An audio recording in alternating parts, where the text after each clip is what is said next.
Okay, so we are live. So welcome for those of you watching live. I know there's been quite a lot of interest in this conversation, so which is great news.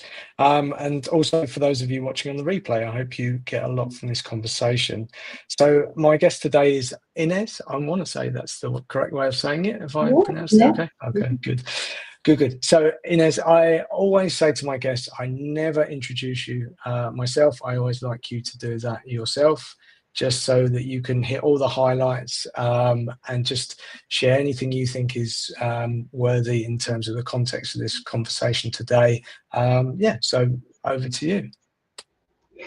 Cool. So I guess I'll introduce myself today as a post-growth, degrowth educator. I run an online workshop called Beautiful Economies.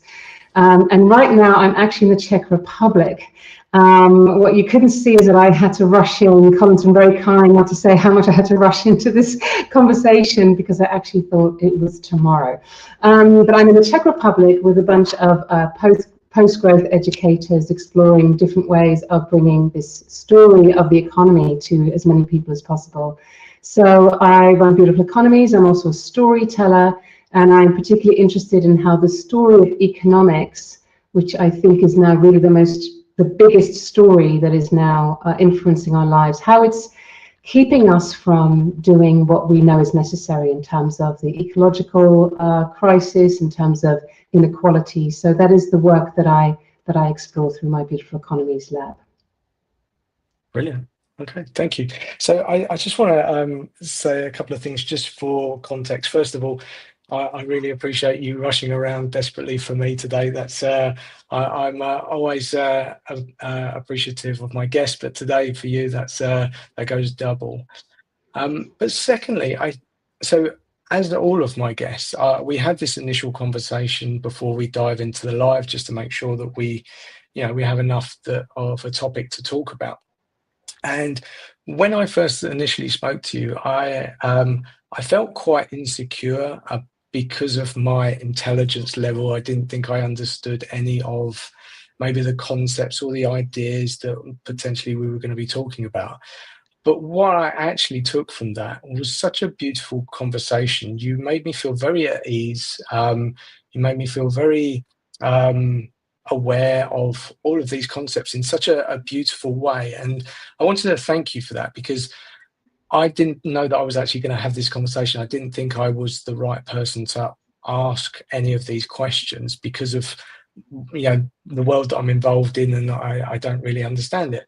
But whenever that's come up in the past with me, what I've actually realized is that maybe I am a good person to ask, because I might ask the childlike questions that for childlike answers, if that makes sense, so then people can understand. But first of all, thank you, because you're so kind, and the way that you explain things is such a beautiful way. There's no I want to say ego, and I'm not sure that's the right thing. It's just the way that you explained it really made me understand and want to contribute to the conversation.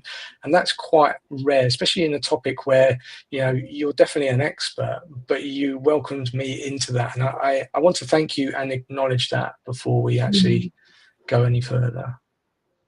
Oh, well, that's a very kind thing to say. I mean, this idea that economics is for specialists is really one of the core problems that we have, of course, because there really isn't a part of our lives that isn't touched by economics. So why is it so hard for people to understand it? It feels sometimes as if it's almost deliberately made obscure, like a kind of like secret cult that only certain people are allowed to be part of. So what I try and communicate to people is that economics is about every aspect of our lives, not just the bits that we get paid for. So now when I ask people, what are the first three words you think about when you hear economics? Usually it's something like money, jobs, the stock market, but rarely or never does anyone ever say, the economy is about meeting human needs within planetary boundaries, which would be the correct answer as far as I'm concerned. Nobody says that. Nobody considers that The word economics comes from the words ecos nomos, ecos meaning the home. That's the same root as the word ecology. It is our home, and yet nobody really talks about that. Nobody talks about the economics as how do we manage what we have, this home, this beautiful earth that we live on, so that we can really meet people's needs, genuinely meet people's needs. So we seem to be in some mass delusion about that we just must keep growing GDP, which is a measure only of the things that we buy or sell. And it doesn't measure, I know you have children, but it doesn't measure how much time you spent with your child today. In fact, the only time it would measure the time you spent with your child if you were a professional childminder. So it's constantly measuring things, and then it keeps telling us that those are the important things. So when we watch someone earning lots of money, then we automatically go, oh, they must be doing something important. But that's not necessarily the case. So it's really skewed our vision of the world, and it continues to do that. And the ancient Greek, they had a much better way of looking at this, because they distinguished between economics, economia, and something they called krematistika. And krema means money. And that's how the system of how you make, individual wealth. That's not the same as economics. And somehow I feel we've swapped them around. And so there's an instinct to go, yes, we need a functioning economics, but we're not actually holding to what it really should be about. So that's, I think, really important that people don't feel intimidated by this word, and don't feel intimidated by the practice of it, because you're practicing it every single day, whether you have a job or not. You are practicing economics if you're making choices about how your needs or the needs of other people are going to be met. Okay. I think, thank you for sort of clarifying some of that. I think, one of the first things that the conversation that you and I had was around economics, and I didn't understand it. Again, I am one of those people that thought it was around money, and I was a bit confused, what your messaging was. But actually, after that conversation, it really helped me understand, just one step in a different direction, and I think that's important. So, but in that context, we're not ruling out money as one of those things. It's part of just a greater amount of things, right? Yeah, I mean, money has its function, and it allows obviously us to kind of organize large-scale projects. It sort of creates a sort of unit that maybe we can all agree on that is a certain value for certain things. But when money starts to interfere in every aspect of life, when you create a monetized life, you're pushing out some of the things that we used to do for each other for free. And I think Richard Heinberg, I think he might have made this comment, that the history of economics goes from the gift to the market, that we initially, in the small groups that we lived in, were gifting things to each other. And that's not a romantic notion of, oh, we were just so generous. There were, of course, all sorts of rules around that. There was a certain amount of status attached to who may be giving the giver the bigger gift. But it didn't necessarily involve a unit of accounting called money as we know it. And if you read work by someone like David Graeber, for example, he says we had debts before we had money. We were indebted to each other in all sorts of complex ways. Communities were indebted within that community. So money is one tool for exchanging, but currently it seems to be crowding out a lot of other ways that we could be exchanging with each other. So I'm really interested in, for example, in Kenya, there's Will Roddick and Grassroots Economics, and he's working with this system called Mawaria, which was the original system in that part of Kenya where he now lives. And that was a form of pooling commitments to each other. So, for example, I might be good at sewing or teaching, and I would pool a certain amount of commitment to that within that system, which meant that I could get other things, not just bartering, not just, let's say, you and I bartering, but within that community, there's a whole load of people entering their commitments to each other and making good on those promises, which is effectively all that money is. It's a promise that at some point you're going to get something you need. So it's important, I think, that we remember what money really should be doing, because right now it's accumulating in the hands of very, very few and giving them enormous amounts of power. And when people have a lot of power, they become the storytellers of the culture. So then they tell the story that this is very natural, that what they're doing is really adding to society. They earned all that money and they deserve all that money. And if you don't have it, it's because you don't deserve it. Now, that's a very powerful story. In fact, it's the story that's running most people's lives and creating enormous amounts of shame, for example, when they lose their job or they can't find work within the profession that they've chosen. And then they have to retrain to fit with whatever the economy wants from them. And I feel there's a kind of sadness to that, because so many of, I meet a lot of people in their middle age who go like, oh, I really wanted to do X, Y, Z. I was actually very good at it. But my parents said, you know, become a lawyer or become a doctor or become some kind of profession that's going to make a good amount of money, which is to say we need lawyers and we need doctors. But, you know, there's something kind of sad if we create a world in which only the wealthy decide who's allowed to live, which is what it comes down to.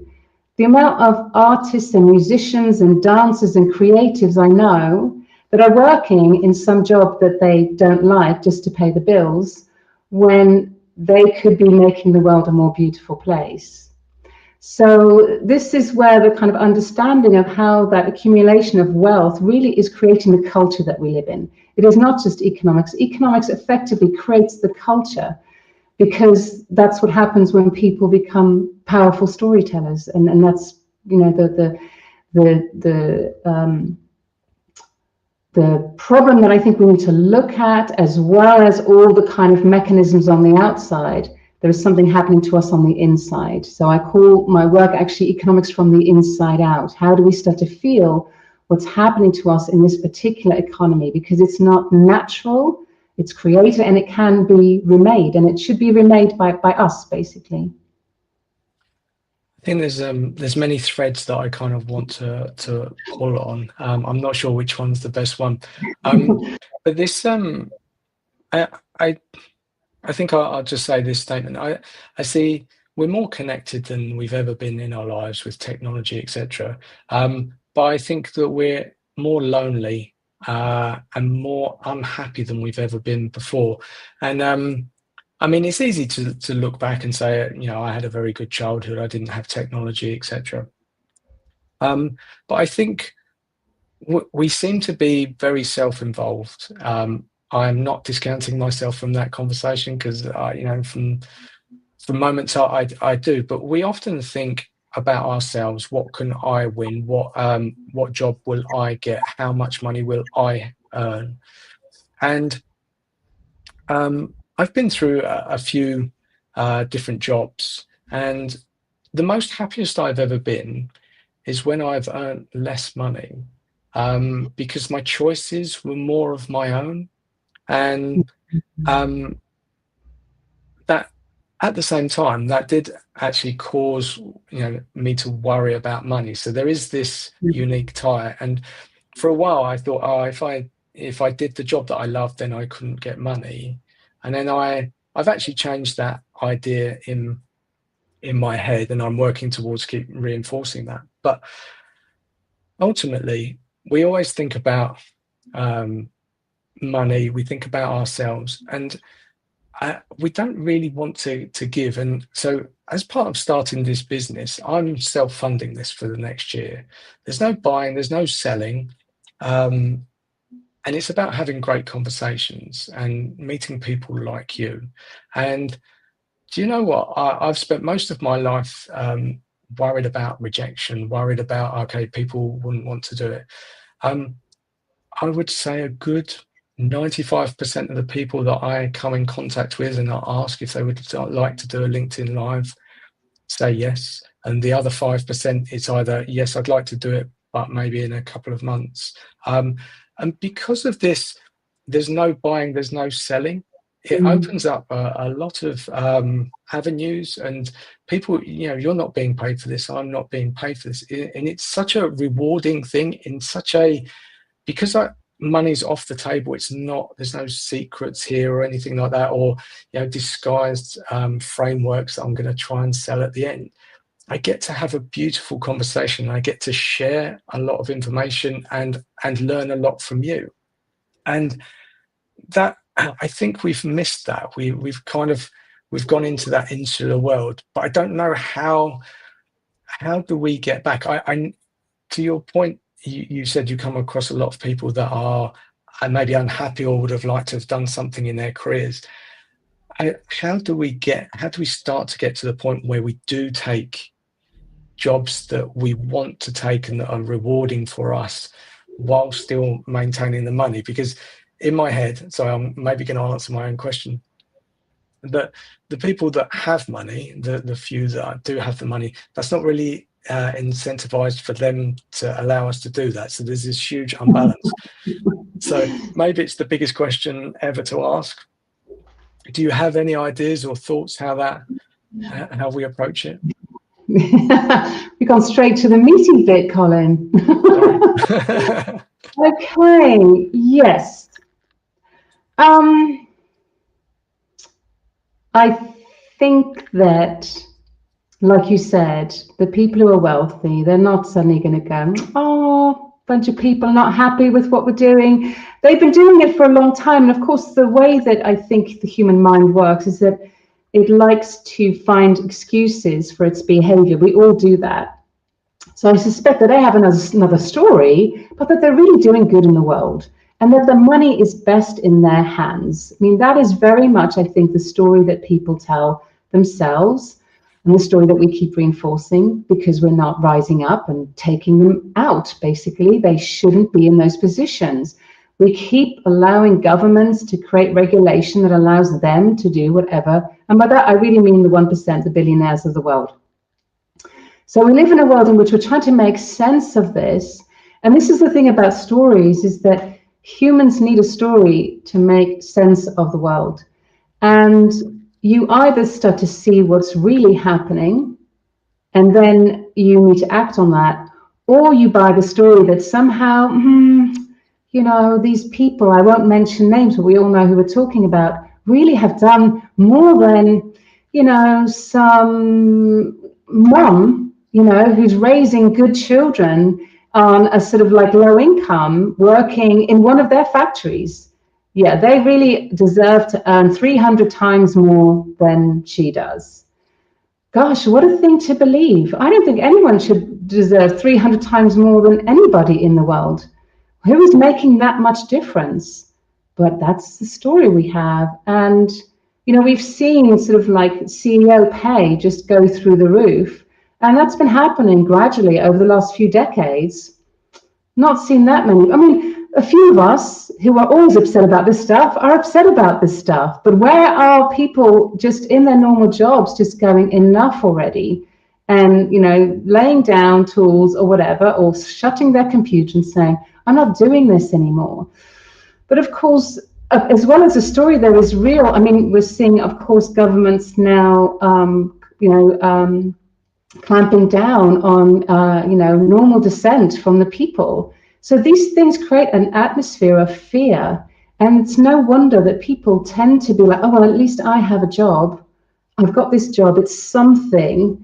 And I'm not going to risk that by striking or by, raising my head above the parapet or whatever. So it takes a lot of courage to break out of these things. So the first thing I'd say is forgive yourself if you haven't yet, gone on strike, because you need solidarity. You need a really strong sense of community to do that. And I think what you said earlier on was like, oh, we're so connected, but we're feeling so lonely. I think is also part of the problem. There's this incredible, like the machinery of distraction that we now have it's phenomenal. All the hours that we are scrolling, honestly, we could have like organized the revolution by now.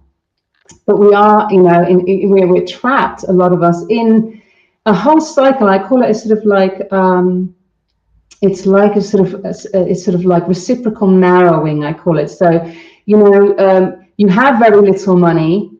You might have very few opportunities to meet up with other people. You end up scrolling on your phone. Maybe you don't even have opportunities to eat very well. These are all things that cause us to sort of narrow down the possibilities that we see. The brain literally responds, to this narrowing on the outside by narrowing on the inside. So it's no wonder that with all this sort of like technocratic technology, poor food, poor education, really bad news all the time, that most of us are feeling incapable of actually stepping out of that. So in some ways, it's a long answer to it, but in some ways I think we need to start creating what I call reciprocal opening. Where are the opportunities for us to connect with each other, for us to ask questions of each other, like, is this working for you? Maybe start a conversation at work, because quite often what happens is nobody's saying it. Nobody's saying what everyone's feeling because we're too afraid of being seen as the odd one out. So it might be that just a simple question to someone close to you at work of like, oh, how's it going? And then trying to make the link to the larger economic system, not simply to you as an individual. Because the other powerful story is that everything is just your fault.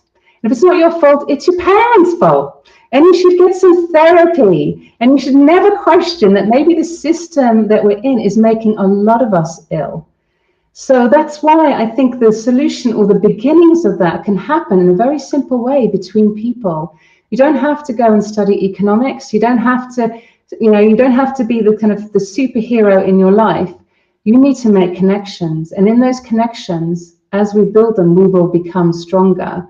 And our understanding of the situation will become stronger as well. I've learned so much from the other people over the last 20 years. I've met amazing people, and each of those people have given me another little gift. And what we're all trying to do, those of us who are doing this work, is trying to spread this gift to people. And the gift is really that there are other possibilities than the ones you can see right now.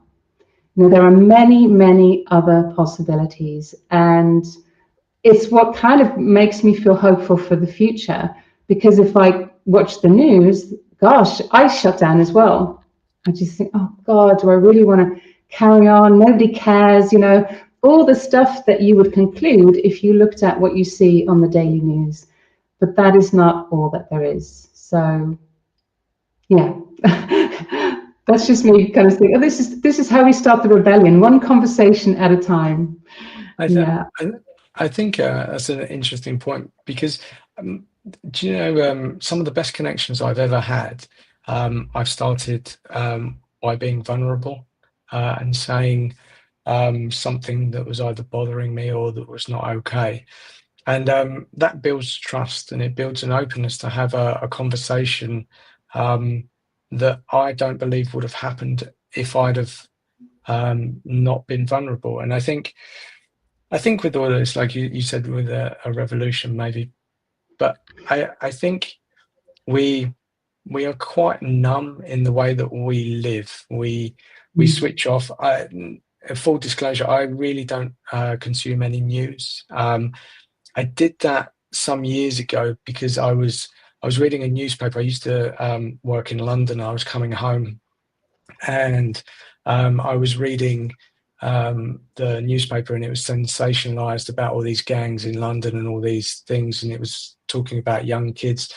And I found myself, when I was coming into contact with young kids in London, I already had this bias in my mind, and I was like, well, no, but I don't know this kid, and I'm putting one and one together. Look, that paper's telling me that all kids in London are in gangs, and then coming up with, I don't know what the answer was, and it started me to think that I couldn't necessarily trust everything. And I was lucky to speak to a girl that worked in a city support group, and she was explaining some of these kids, they didn't have a lot of support, or their mums or dads are not around for whatever reason, they've passed on or something, and that they were kind of almost as youngsters living by themselves.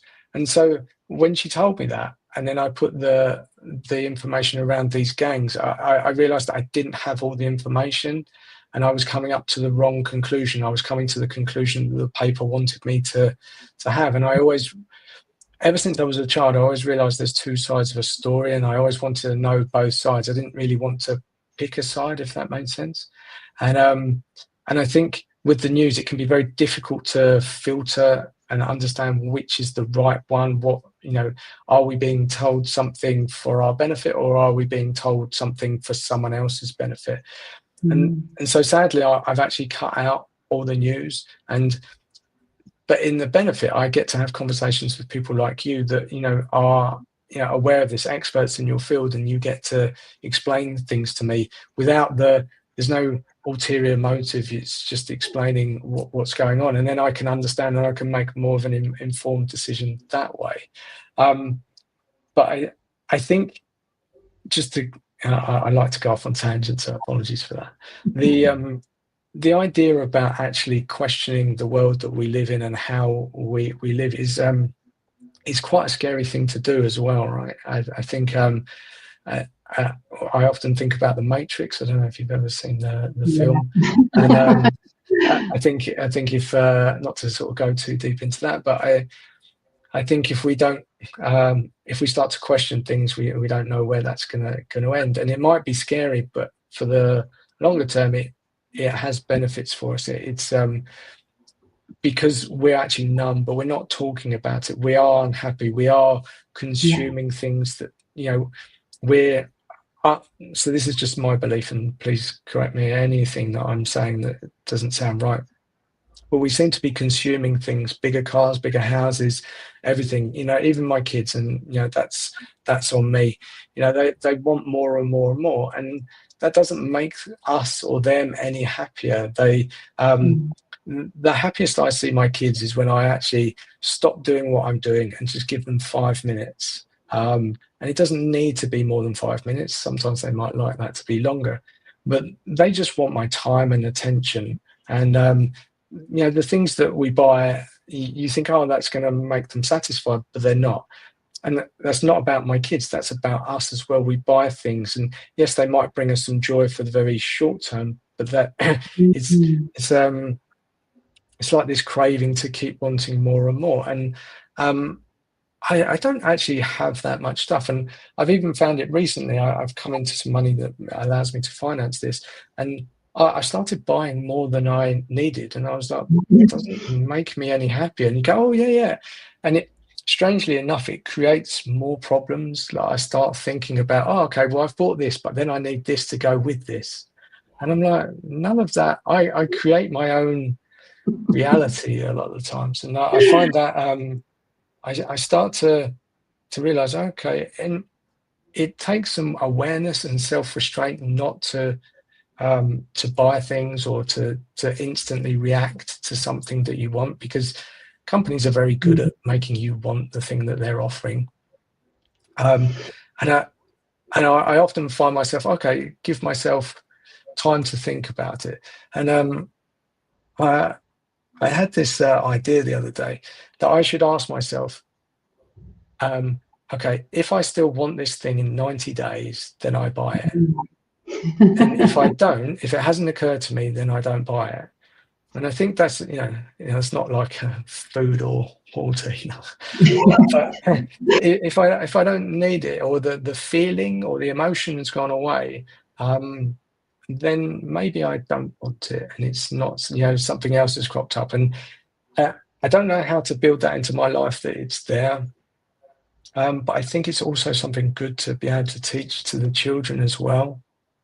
And I guess 90 days for a child is eternity, right? So I don't know how I would manage to do that.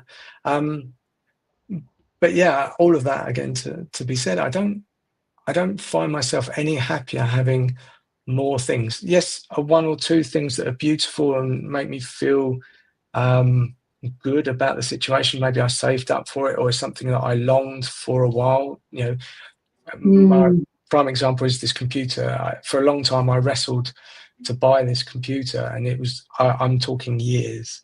And I finally said yes, because it made me want to do work, wanted me to show up. And so there had some very deep benefits. I felt good about it. It was a way to feel good about doing the work and being able to travel and be able to have these conversations. But we seem to just have so much consumption, and we do it blindly.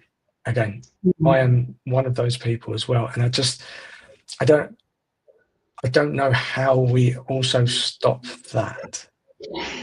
Another juicy question. Well, how do you stop what's effectively, what is it? I think it's a $1 trillion industry.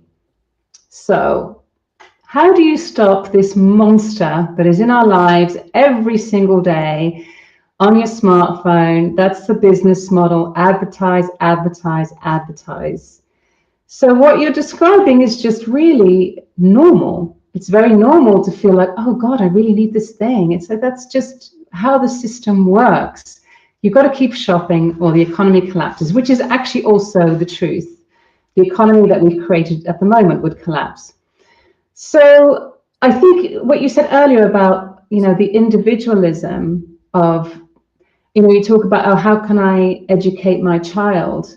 And again, yes, that is very much part of it. But be aware that they're up against a $1 trillion advertising industry. They know your child better than your child will ever know themselves. That's the terrifying truth of it.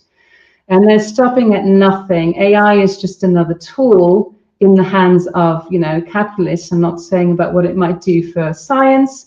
Another tool just to advertise even more sophisticatedly to us. So I think becoming aware of that, the response cannot just be, oh, me as an individual, me as if I can make sure my children understand this, will be okay. I came across this, we're just going to do a sidestep, because for me this whole I call it the privatization of the mind, became actually apparent to me. Do you remember when people started getting water filters? When was that? Was that like 30 years ago? Someone even had a water filter. And I was like, what are you getting a water filter for? Oh, the quality of the water isn't very good. And I'm like, yeah, but that's a collective issue. Why is it good enough to buy a thing? Again, they make money polluting the water, and then because they don't account for the pollution, they might make money selling you a water filter. I mean, you can't make it up. It's absolutely perfect. But we have to question that. We have to say, if the water quality isn't good, I'm not going to buy a water filter. I'm going to make sure that the water quality for all of us is good, because we are together in this. And it doesn't, it's not going to help if just it's working out for me. But this individualization is so deep that very few people who have a water filter question that actually the amount of money that we spent on water filters, I wonder how much political power that could buy us, or how much that might buy us a collective filter for the water in our town or in our street. But we're not thinking like that. It's almost, you probably think, oh, that's kind of like a bit weird. But no, that inside, we're not thinking like that at all. And now we're seeing the same happening around, a lot of conversations around smartphone use. My son's now 20, so he was very much the generation that was experimented on when he was 12, begged me for a smartphone. I gave him a smartphone. I said, this is going to change everything. Because prior to this, he was the child that did craft, did all sorts of things with his mom or with his friends outdoors. Of course, everything changed with the smartphone. But the only thing that was sort of offered was, well, you should control it more, which involves basically spending 24/7 arguing with your child, as every parent with a child with a smartphone will know that.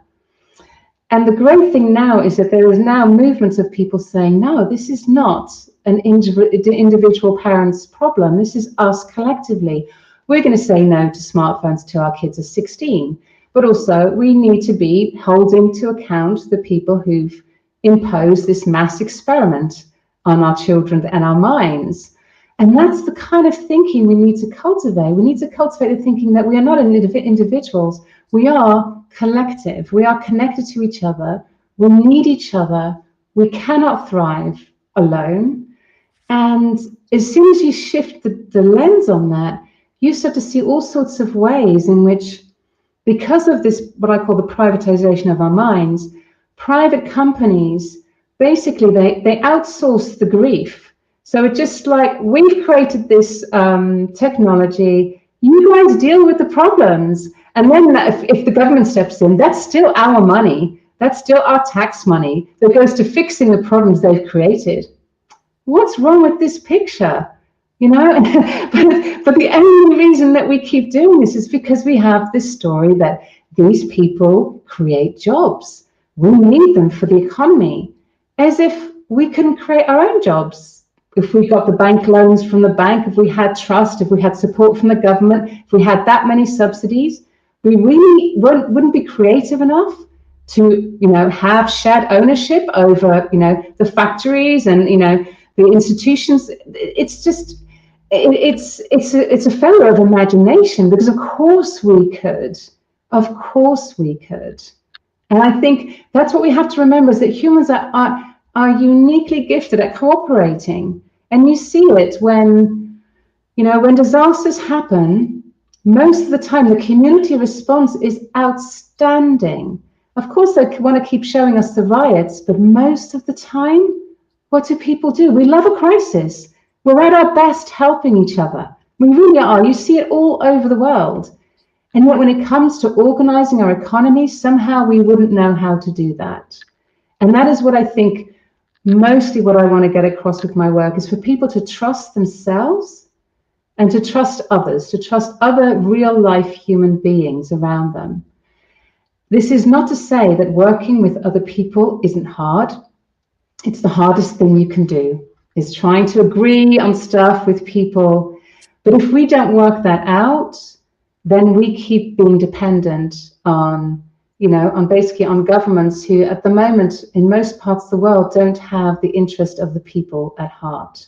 They're really just, you know, the breeding grounds, or the spaces where for business takeovers, for large, you know, corporation takeovers of most of what should really be the commons, you know, our land, our water, our air.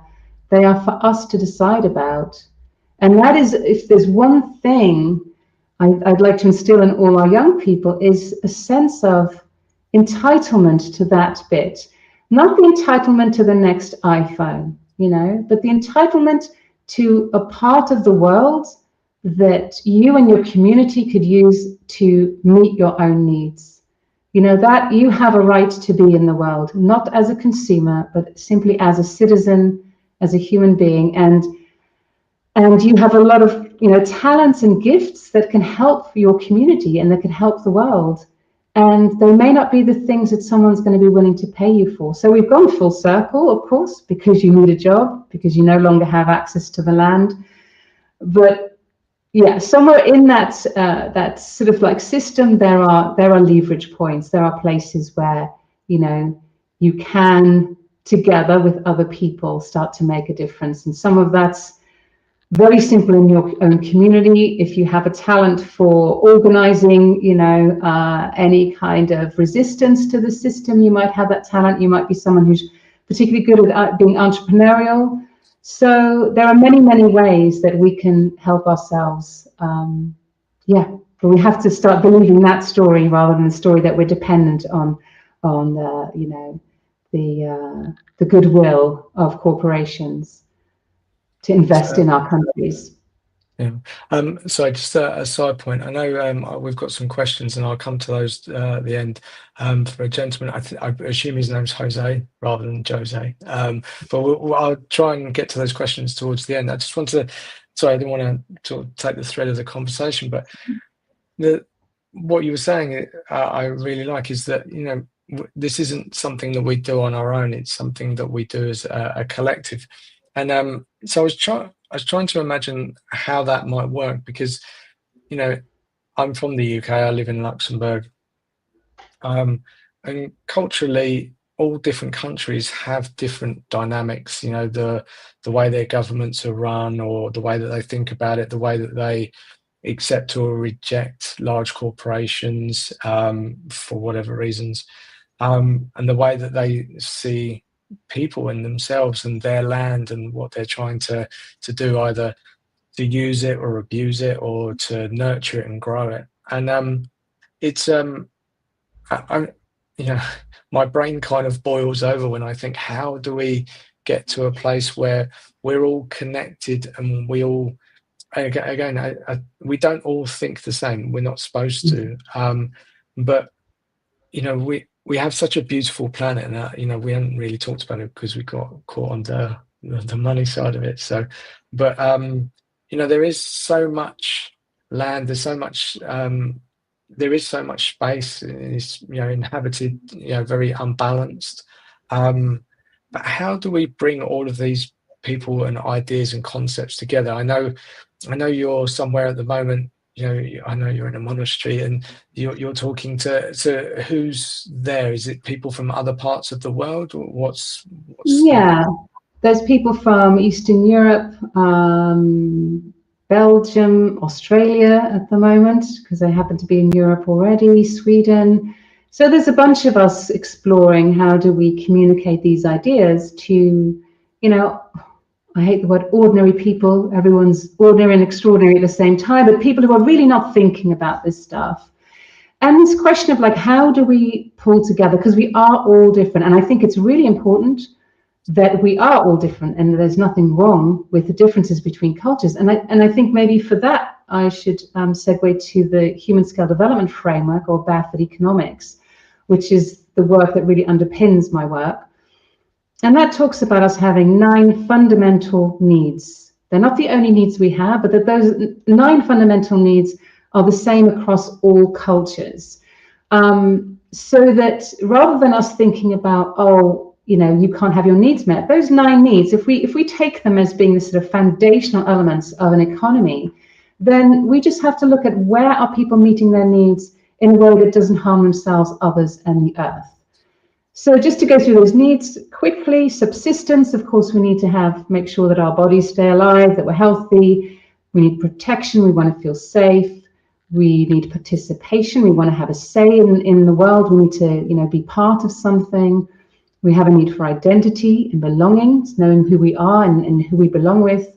A need for idleness, we need time to rest, which is often not accounted for in the current economy. We have a need for creation, expression. We have a need for understanding. We have a need for affection. We have a need for love. And I'm always forgetting one unless I do it in particular. We have a need for freedom. We all want to have some autonomy in our lives. So there's 9 fundamental needs. Then you start to look, okay, what are we doing to meet those needs? And you can then see that in certain parts of the world, people are genuinely meeting those needs in ways that are sustainable, that they've been meeting those needs for thousands of years. They could continue meeting those needs for thousands of years. And then you look at how we do that in the West. So let's take the need for identity. And our need for identity is mostly wrapped up in what we have. We like to indicate our status by what we can purchase. That's not the only way to indicate status, because we've been on the planet for 300,000 years. We've found many other ways to do it. But in the West, it helps the economy grow if every time we want a status boost, we buy a new car or a new set of shoes or a new house or whatever it is that we purchase, or a new yacht. However, the earth cannot sustain those satisfiers. Those are not the satisfiers we can sustain. But you can still meet your need for identity. You're just going to have to find a different one, a different way to meet your need for identity, and probably one that's really going to satisfy you. Because in the framework as well, we talk about pseudo-satisfiers. All those things that you think, yeah, I bought that, but now it's just sitting in the cupboard. Actually, what did I buy it for? It's not really satisfying me. And when you become aware of that, I mean, this is the thing about language, I think, because I've run the workshops I run with quite young people, teenagers, 12-year-olds, 17-year-olds. I'll give them the word pseudo-satisfier, and I ask, can you think of anything in your life that's a pseudo-satisfier? And they reel them off. They know exactly what's going on. They're like, yeah, I think my Xbox is a pseudo-satisfier. And I'm like, oh, well, for what need? Well, for my need for affection and participation, because it's how I hang out with my friends, but I'd rather we were doing something else. Okay. Then you start to look at what's happening in terms of the way the infrastructure of cities work. Are there enough spaces where kids could be outside?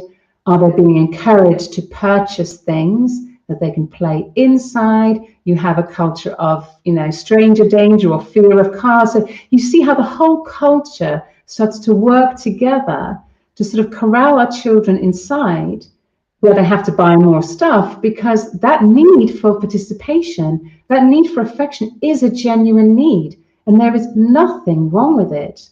The problem comes when you have a system that's, instead of genuinely satisfying that need, just wants you to keep buying stuff. So this is kind of how we're all in this sort of sticky web of the economy. But when we start to realize that, sometimes the words can just help us go, actually, now I feel it's not working for me. I'm going to start to work out what it is that really does work for me.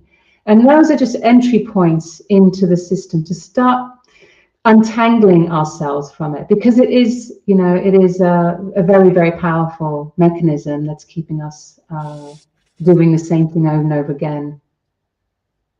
It's that's super interesting. I've never really thought of it from that angle, but I say this about so often on many different lives that I have. Everything starts with an awareness. So who we are, how we're being, what emotions showing up, etc.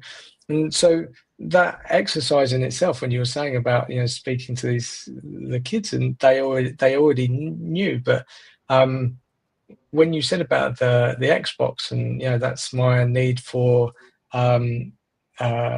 affection and connectiveness, and I was like, oh, yeah, like that's it.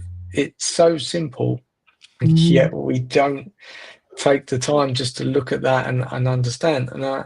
And it's a very powerful way, but very simple exercise, right? And how do you do that? Do you do that in schools? Do you do it in communities? How would you approach that? I've done it in different groups. So sometimes I get invited to do it somewhere. I've also taught at different, institutions for sustainability in the UK. And at the moment, I'm also running a 6-week online course that you can do wherever you are in the world. It's mostly directed at adults, but I also have been in conversation with people to do it specifically for teens, which I would love to do. And it introduces this framework as an analytic tool for, okay, what's going on in your life and your community? How might you see it differently? How might you change your lens on what economic value is? Because like I said, at the moment, we only give value to the things that we get paid for, but each and every one of us is here because someone cared for us. And yet there's no value placed on the work of care in the world. So yeah, I take people through that process of understanding, like there's a story that keeps getting told, and where is that story told? How does it impact your choices? So that you could start to see, along with another group of people, what's actually happening. And like you said, awareness is part of it. It's not everything, but then you start to, I feel like sometimes we're asking the wrong questions. And I hope people will ask better questions. So, for example, a wrong question we've been asking in the sustainability movement for a long time is, how do we reduce CO2 emissions? Well, it's a very narrow kind of goal, Some might say, yes, we've reduced emissions because people are driving more electric cars. But even if we were, because actually, in fact, we're not, because we're just still adding to the kind of CO2 emissions. Our emissions are going up. But even if we were, let's look at the electric vehicle. Every car, regardless of whether it's electric or gas or whatever, will have to go on a road. And those roads will have to cut through the landscape. They're either destroying the habitat of other beings, Or they're going through our towns and they're making it hard for kids to play outside or for neighbors to get to know each other. There's lots of research that shows that on busy roads, there is less contact between people. So it's already affecting people's, need for affection and participation and freedom. But we're not looking at it through that lens. So that narrow lens of CO2, then we can just tick the box. Oh yeah, we've done it. But even if you built your car from waste, that makes no difference to the quality of life to the people whose street that you're driving through every single day. And also, you're still going to be in a traffic jam. Wouldn't you rather be with your children or with your family or doing your hobby? Those things make no difference at all. So the better question is, how do we meet needs without harming ourselves, others, and the earth? And then you used to think, oh, what are we using the car for? To get to work. How about if we worked more locally? Or if we worked in a hybrid style, or if we had really good public transportation, or if we had bicycle lanes. Wow, endless possibilities have just opened up by asking a different question. And so that's what I'm hoping is particularly with young people now, I feel that they really feel the problems of the economy, but they haven't yet got the language with which to start creating those openings of possibilities. And then it can start to feel very, very depressing. And I think our kids need something a bit more uplifting than this constant talk about how bad it is. So yeah, I don't know what the question was anymore, Colin. No, it's great. I love the way that you phrase that question, because it allowed me to look through a different lens at the actual problem. Because I've said this before, we try and fix the symptom, not the root cause. And I think asking the right question leads you to the root cause and what that is. When you were saying it, I was following your train of thought, and I was, oh, that's a bit depressing. Like, it goes on and on and on and on. But it's actually, I started to think, my mind switched into go, oh, well, we could start to be more creative. And we lose that. And one of the things I often talk about is that in most people's lives, in their jobs, they're told what to do or how to do it. Even if they're very good at what they do, there's someone above them that wants it done a certain way for whatever reason. And creativity seems to really have sort of been knocked out of us. We think as children that we have fun. So I have, I have two young children, one's 7, one's 5. They are amazing, the things that they can come up with and create. But do you know what? I actually love playing with them, because yesterday we were doing dominoes, or I was doing it with my youngest kid, just the ones where you knock them down. And she wanted to come up with all these patterns and ideas and stuff. And there is, because she's so young, there's no real filter for what's technically possible and what's not. And that creativity, so she wanted to do something, and you start to think, oh, okay, actually, let's find a solution for that. So I think when you started talking about the younger minds, maybe the younger you can get to people and have these things, the more that they might come up with solutions that aren't tainted as we are, in terms of, okay, well, that's just the way it is and we can't do anything about it. So maybe the younger generation are the hope, and I don't want to pin it all on them. I don't want to have that conversation with my 5-year-old when she comes out of school. But I can see definitely the benefits of doing that. And again, them thinking creative actually helps me think creative. And you want to do the best, so it's quite a win-win, I would suggest, for them and for us. So it's really good. So I'm just going to switch to these questions, just because I don't know if Jose. Do you know Jose?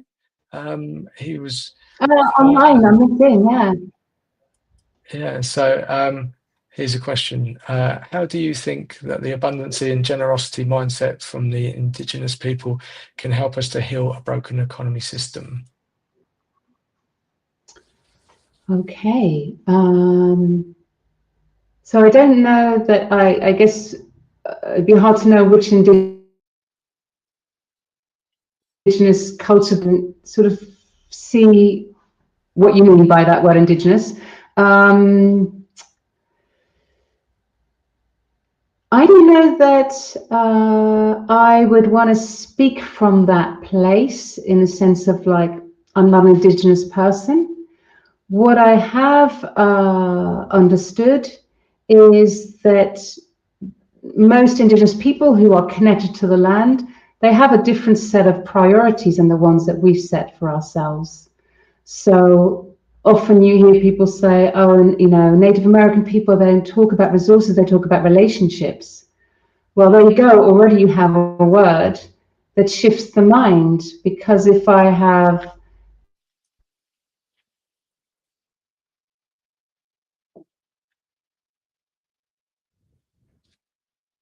I think we've frozen up.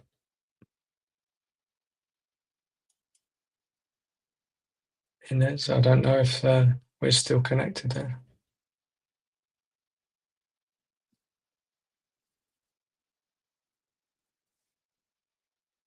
Okay, apologies for those.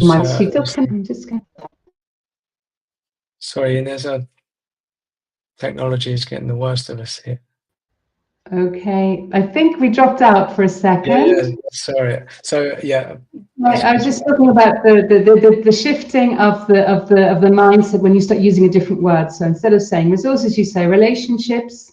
Then I would have to behave differently. I have, you know, I know about relationships. I have a son. I have a family. I love them very much.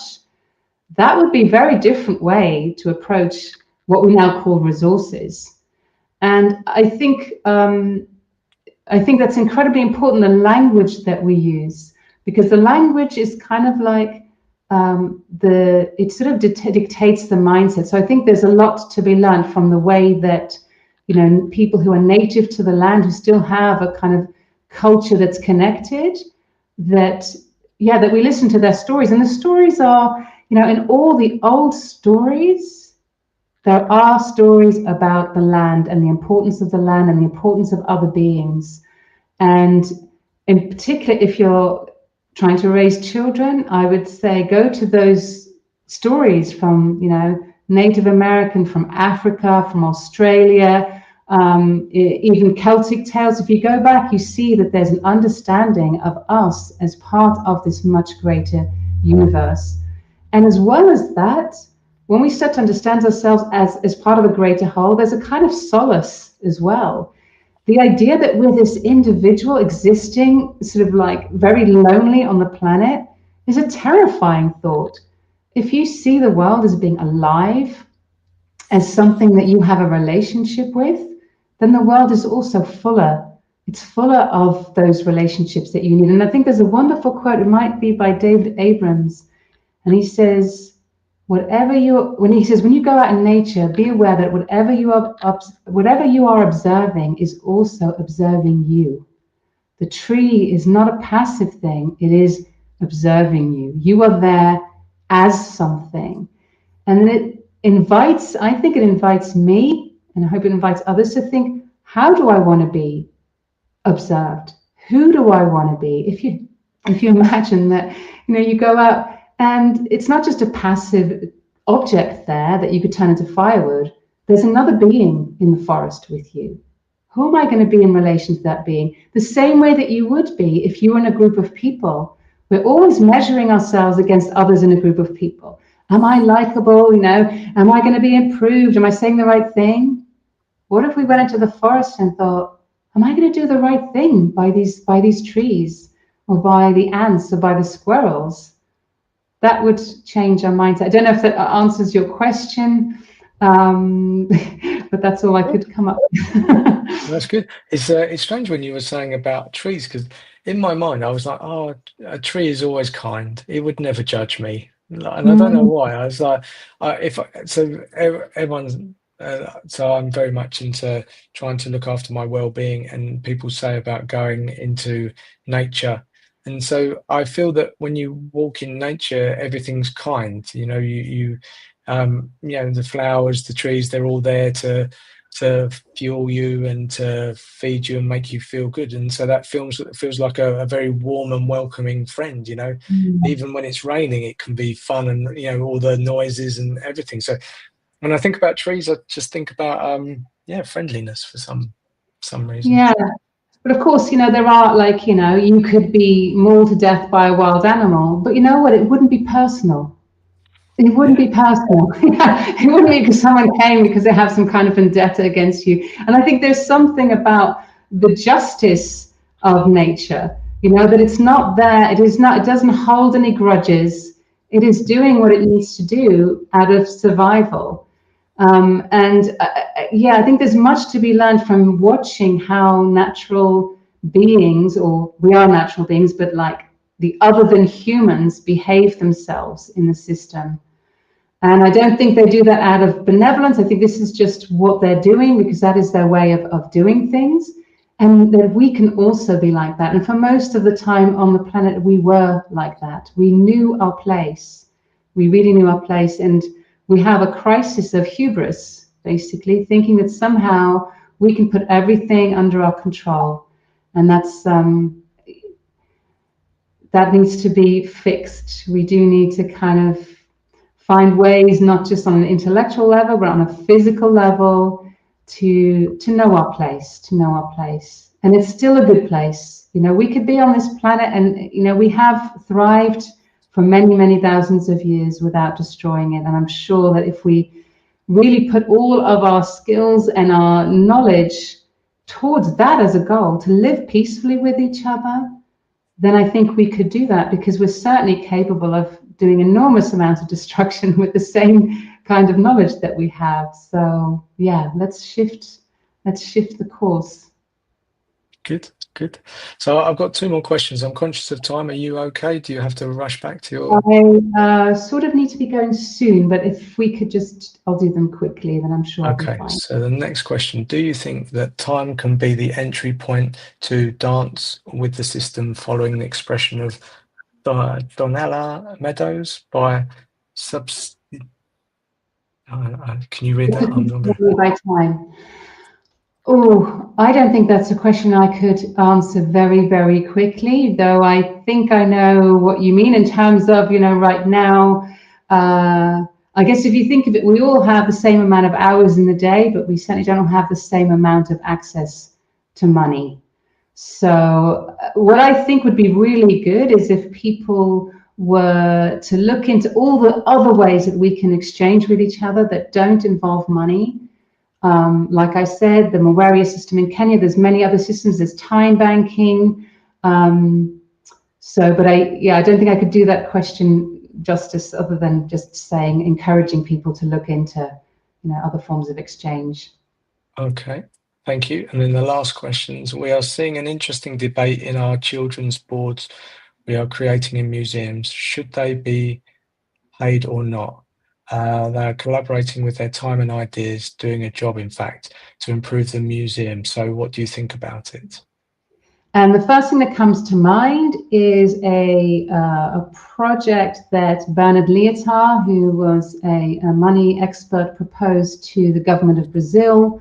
And I would say, I wouldn't pay them with money, but is there another way for people to get some kind of reward? And so what he proposed to the government of Brazil was that each child, when they got to a certain age, would mentor a child below them. Let's say you're 10, you're mentoring a 7-year-old. And then by the time you leave school at 18, you would have earned enough credit that would pay for half of your university education.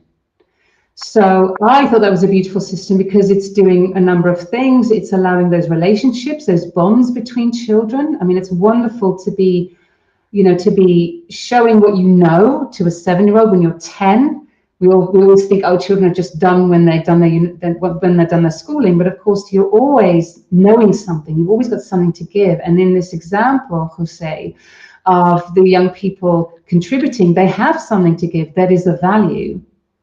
So is there some way that they can be rewarded as part of what the museum offers, even over a long time, some kind of cultural exchange? Because what Bernard Lietaer was pointing out to was that if we have this one single money system, it's also very vulnerable to shocks. Then it collapses and all of a sudden, oh, we don't know what to do. But if you have other forms of tokens or rewards, then they stay in place even when the money system collapses. So I would suggest something, and I would love to talk to you anyway, Jose, at some other time, of like, what kind of creative ways could you let them know that we value what you've given other than money? You know, because money has its own qualities. I think that we have to be careful of. It has its qualities that are good, but we have to be careful of how it might impact. I kind of want to go into another thing, but I'm just really aware of time and that they are waiting for me to come back to them. So, okay. Yeah. So let's wrap out there. So just want to shout out to Jose, and do you know each other? Yeah, we're linked on LinkedIn, so it's absolutely fine. Okay. We'll be... I think maybe you and him probably need a deeper conversation, but I'll let you go. But thank you so much. This was so enlightening, this conversation. And as I said at the beginning, you have such a beautiful way of explaining something that makes me feel very wanting to explore it more. And I think having people like you doing that in such a nice way will attract rather than repel, because I think it's one of those subjects that is easy, like can go either way depending on how we tell that story. And I think so I thank you very much for showing up. I thank you for enlightening me.